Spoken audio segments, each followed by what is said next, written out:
core idea here is that instead of code directly defining everything, Genio uses a model of the underlying business logic. Okay, so like a blueprint. Yeah, kind of like a blueprint, but for how the business actually operates. So it sits like a layer above the code and the specific technologies. So help me understand how that actually plays out in the real world. Like, how does that translate into saving my business time and money?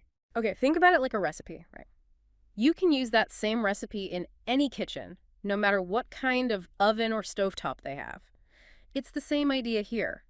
The business model, that's your recipe, it stays the same even when the technology around it changes. So if, let's say, there's a whole new programming language that pops up, or like AI really takes off even more than it already has. That core logic of how your business operates, the essence of it, that doesn't have to change. So I wouldn't need to rebuild everything from scratch every time there's a new tech wave. Exactly. Like, imagine instead of rewriting all the code, you're just swapping out a component.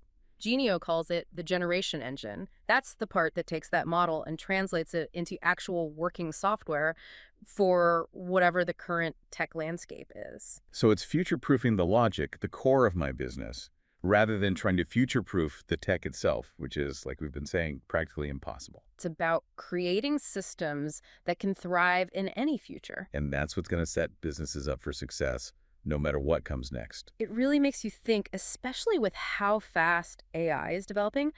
Imagine your business model, powered by Genio, seamlessly integrating those advancements, always staying ahead of the curve. No more starting from scratch, just constant evolution. That's a powerful idea. Definitely something to consider as we navigate this ever-changing tech landscape.